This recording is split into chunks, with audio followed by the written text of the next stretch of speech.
ఇంటికి వచ్చిన తర్వాత సర్టిఫికేట్ కావాలని వెళ్తే నువ్వు ఇన్ని లక్షలు అయింది కట్టు,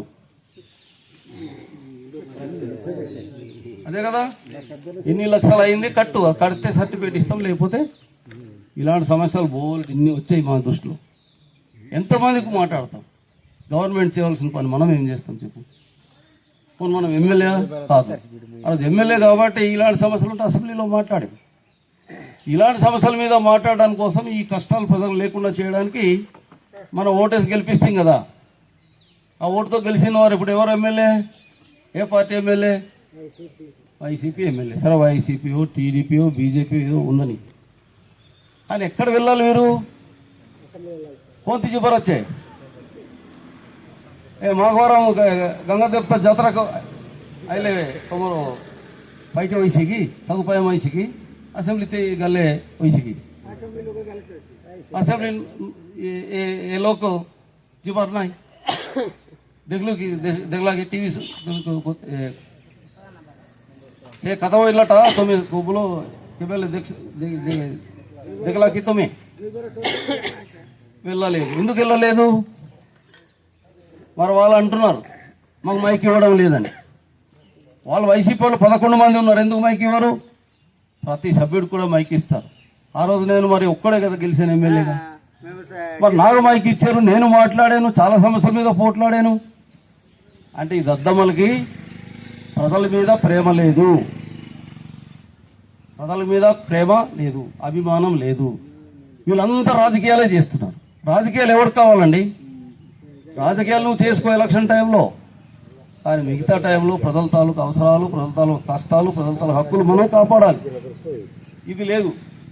అందుకబట్టి ఇప్పుడు చూడండి మీరు, ఆ తెలుగుదేశం వాడో, వైసీపీ వాడో, జనసేన వాళ్ళు, బీజేపీ వాళ్ళు పలాందానికి ధర్నా చేయమని చెప్పేసి ధర్నా చేయండి, ర్యాలీ చేయండి అంటే అక్కడ ర్యాలీలు చేస్తారు. కానీ ఈరోజు మన చదువులు పోయింది. ఏమన్నా ర్యాలీ చేశారా? కాన్వెంట్ చదువులు ఉండేది, ఎవరైనా పోరాటం చేసినారా? ఆ రోజు ఉండింది, ఈ రోజు ఎందుకు లేకుండా చేశారా అడిగారా? అడగలేదు. బోయ వాల్మీకులకి మన ఏజెన్సీలో మనతో కలిపేయడం కోసం ప్రయత్నం చేశారు. అప్పుడు వద్దని చెప్పారా? చెప్పలేదు. పోలవరం డాము కట్టి దగ్గరికి 2-3 లక్షల మంది మన ఆదివాసులు భూములు పోయింది, జీడి తోటలు పోయింది. ఆదాయం వస్తుంది, అది మునిగిపోయింది. మరి భూములు బతికే, ఏ భూమి మీద ఆధారపడి బతుకున్న భూములు కూడా పోయింది. అది మేము ఆ ప్రాంతంలో 5 రోజులు ఉండి అదంతా ప్రయత్నం చేశాం. కానీ ఆ ప్రాంతంలో ఉన్నటువంటి ఒక్క సంఘం కానీ, ఒక్క నాయకుడు కానీ, ఏ పార్టీ కానీ ఆ ప్రజల కోసం పట్టించుకోలేదు. మేము ఇది గమనించి గవర్నర్ గారితో కలిసిన తర్వాత పరిస్థితులు వివరించగా పోలవరం గవర్నర్ గారు వచ్చారు. వచ్చిన తర్వాత ఇంకా చెప్పారు కదా, మన జాతీయ ఆదివాసీ వేంపాల సాధన సమితి స్టేట్ కోఆర్డినేటర్ పన్నన్ గారు చెప్పారు, 565 కోట్లు ముంపు బాధితులకి ఇవ్వడానికి కోసం, భూమికి బదులు భూమి కొనివ్వడానికి కోసం. ఈ భూమికి బదులు భూమి ఎలాంటి కొనిస్తున్నారు తెలిసిన? మన ఏజెన్సీ ప్రాంతంలో సొరబడ్డారు కదా. ఎవరు సొరబడ్డారు? సొరబడ్డారు అంటే ఎవరు? సోర్మోన్ అంటే మన ఏజెన్సీలోకి వచ్చిన వాళ్ళు ఎవరు? నాన్ ట్రైబల్ సాకర్మోన్. వీళ్ళు ఆక్రమించుకున్న భూములు ఉన్నాయి కదా, దానికి ఏదో తప్పుడు కాగితాలను సృష్టించేసి 5 ఎకరాలదేమో 10 ఎకరాలు అయిపోయింది, ఎకరాలదేమో 5 ఎకరాలు అయిపోయింది. ఆ రకంగా దానికి ఎక్కువ రేటు పెట్టి ఆ భూములు కొని వాళ్ళకి బేరం పెట్టుకుని ఆ డబ్బులు వీళ్ళు వాటాలు పనిచేసుకున్నారు. కానీ ముంపుగా భూములు పోగొట్టుకున్న వాళ్ళు వాళ్ళకి తిండి లేదు, కట్టుబట్టలతో. ఇప్పుడు అక్కడ కాలనీలు కొంతమంది కట్టారు, కొంతమంది కాలనీలు లేదు. ఇది ఇలాంటి పరిస్థితులు అక్కడ ఉన్నాయి. అంటే ఇప్పుడు ఏమైంది? ఇక్కడ చట్టం ప్రకారం ఏం చేయాలి? చెట్టుకు బదులు చెట్టు ఫలసాయం ఇవ్వాలి, ఆదాయం ఇవ్వాలి, భూమికి బదులు భూమి ఇవ్వాలి, తాగునీళ్ళు ఇవ్వాలి, బడి ఇవ్వాలి, కరెంట్ ఇవ్వాలి, అన్ని సదుపాయాలు ఇచ్చిన తర్వాతే డామ్ కట్టాలని రూల్ చెప్తుంది. కానీ ఈ రూలు ఒక్కడు జిల్లా కలెక్టర్ పాటించడం లేదు, పిఓ పాటించడం లేదు, ఎవరు పాటించారు. పోనీ వాళ్ళు పాటించకపోతే ఎందుకు ఈ రూల్ ప్రకారం నువ్వు ఈ సదుపాయాలు ఇవ్వడం లేదని మన నాయకులు అడుగుతున్నారా? ఎవరు అడగలేదు. మాజీ ఎమ్మెల్యేలు ఉన్నారు, ఎంపీలు ఉన్నారు, ఇప్పుడు ఉన్న ప్రస్తుతం ఉన్న ఎమ్మెల్యేలు ఉన్నారు, ఎవరు అన్ని చాలా సంఘాలు ఉన్నాయి. ఇన్ని సంఘాలు ఉంటాయి, ఒక్కో సంఘము పట్టించుకోలేదు. ఇది పరిస్థితి. అయితే ఇప్పుడు పరిస్థితులు ఎలా అయిపోయిందంటే ఇప్పుడు ఏమవుతుంది ఇక్కడ, దీనివల్ల అడవులు ఎన్ని మునిగిపోయి ఉంటుంది చెప్పండి. ఆ డామ్ కట్టడం వల్ల ఎన్ని అడవులు పోయి ఉంటుంది? సుమారుగా 4000 ఎకరాలు అడవులు మునిగిపోయాయి. మరి అడవి ఫలసాయం మీద ఆధారపడి కదా మనం బతుకుతున్నాము. అడవి అంటే మనం బతకడానికి 3 తల్లులు ఉన్నారు, తెలుసా మీకు? మనల్ని పెంచుతున్నదే 3 తల్లులే. మనం బతుకుతున్నది ఆ తల్లులే మనకు బతుకు పెడుతున్నారు. మన బతుకు నిలబెడుతున్నది కూడా తల్లులే. ఏ పార్టీ వాడు, ఏ గవర్నమెంట్ మనం ఏమి ఇవ్వకపోయినా సరే ఆ రోజు మన పూర్వీకులు ప్రాణాలు నిలబెట్టింది ఈ తల్లులే. అందులో ఏ తల్లి? డొంగూరు, పని, గంగమ్మ తల్లి, భూమి తల్లి. 3 తల్లులు. ఈ 3 తల్లులు లేకుండా ఎవరైనా బతకగలరా? ఇప్పుడు కేంద్ర ప్రభుత్వం, ఇమ్మడి కూటమి ప్రభుత్వం మన ఆదివాసుల మీద పగపట్టింది. దీన్ని రక్షించడం కోసం రాజ్యాంగంలో ఉన్నటువంటి చాలా చట్టాలు మార్చేసి ఆఖరికి పెసా గ్రామ సభకు ఉన్నటువంటి అధికారాలు, ఈ అధికారాలను కూడా పక్కన పెట్టేసింది. మార్చడం కోసం సవరించడానికి ప్రయత్నం చేసింది.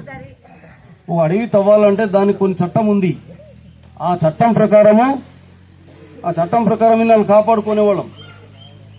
ఇప్పుడు 1/70 భూముల చట్టం ఉంది, పర్యావరణ చట్టం ఉంది, జీవ కారుణ్య చట్టాలు ఉన్నాయి, జీవావరణ చట్టాలు. ఇవన్నీ కూడా మార్చేశారు.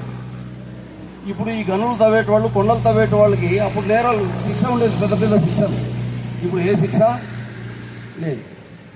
అంటే అక్కడ అప్పుడు 10 సంవత్సరాల శిక్ష అనుకోండి అప్పుడున్న చట్టం ప్రకారం. ఇప్పుడేంటి, 500 రూపాయలు జరిమానా కట్టేస్తే ఏ శిక్ష ఉండదు.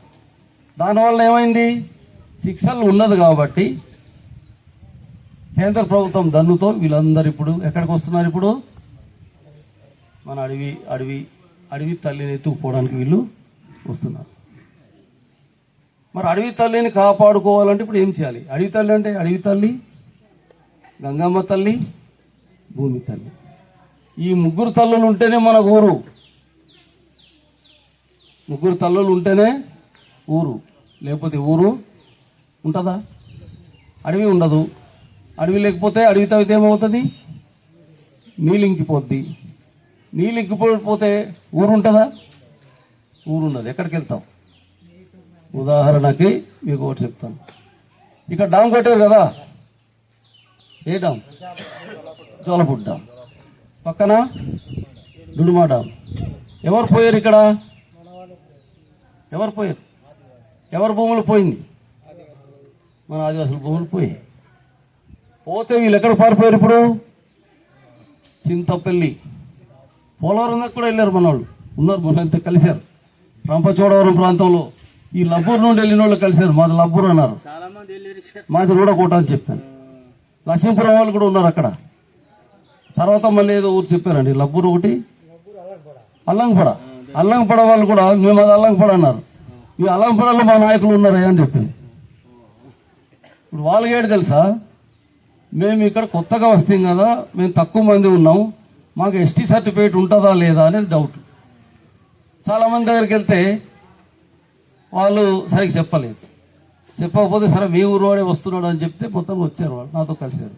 మీకు ఏం అవ్వదయ్యా, మేమున్నాం, మా తరఫున నాయకులు ఇదిగో వీళ్ళు నిలబెట్టాం, వీళ్ళ దగ్గరికి వెళ్ళండి, వాళ్ళు చేయలేకపోతే మేము చేస్తాం, మీరు భయం లేకుండా బతకండి, ఈ ప్రాంతం మనది, ఈ అడవి మీద భూమి మీద హక్కు మనకుంది, కాబట్టి మీరు భయపడవలసిన పర్వాలేదని ధైర్యం చెప్పి పంపించడం జరిగింది. ఇది అక్కడ పరిస్థితి.